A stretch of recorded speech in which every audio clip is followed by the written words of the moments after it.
Ce que vous voyez ici est le prototype expérimental d'un dirigeable. Et ce que nous allons découvrir dans ce reportage, c'est qu'il a été doté de radars sophistiqués et de détecteurs. Son objectif, devenir un outil efficace dans la surveillance maritime.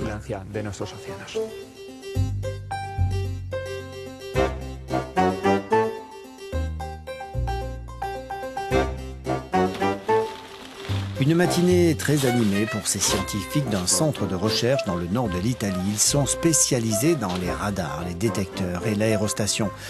Ils essayent ici pour la première fois le prototype qu'ils ont conçu.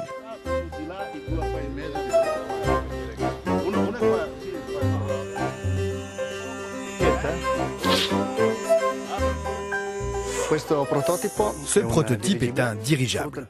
Il obéit au principe de la poussée hydrostatique qui repose sur la différence de densité de deux gaz. Il est gonflé à l'hélium, lequel est plus léger que l'air. Ce système permet, en cas de problème, comme une déchirure de l'enveloppe ou tout type d'incident pendant le vol, de ne pas chuter, mais d'avoir une descente lente et donc non dangereuse. Ce dirigeable expérimental mesure 9 mètres. Il peut embarquer 15 kilos d'appareils. Et des appareils un peu particuliers. C'est une antenne carrée avec un faisceau dont l'angle est très fermé. Le radar est aussi intégré avec un appareil d'acquisition, un générateur de signal, un détecteur de mouvement, un GPS, un magnétomètre et d'autres choses encore.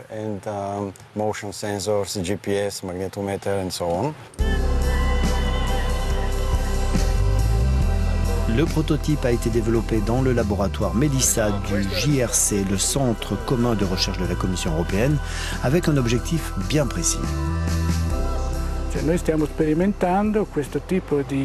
sommes en train d'expérimenter ce type d'association entre des plateformes et des détecteurs pour augmenter notre capacité à identifier et à secourir les nombreux bateaux d'immigrants qui traversent la Méditerranée.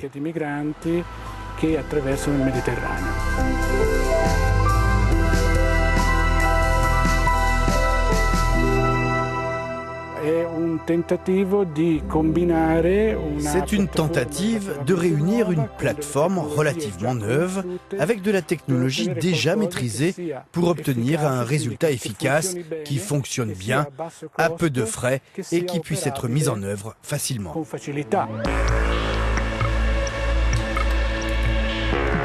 Et c'est dans ce labo que les détecteurs et les antennes ont été assemblés et les défis techniques n'ont pas manqué.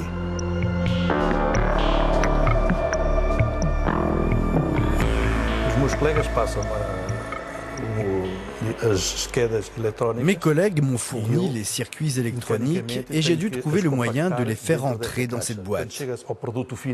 Avant de parvenir au produit final, on doit trouver la bonne manière d'assembler afin d'équilibrer les pièces électroniques et les pièces mécaniques.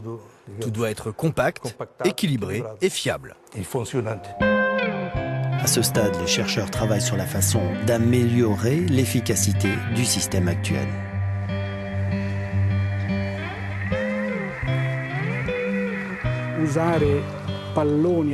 On pourrait par exemple utiliser des ballons plus petits et vérifier la validité d'une approche qui compense cette réduction des capacités d'un seul capteur en utilisant de nombreux capteurs.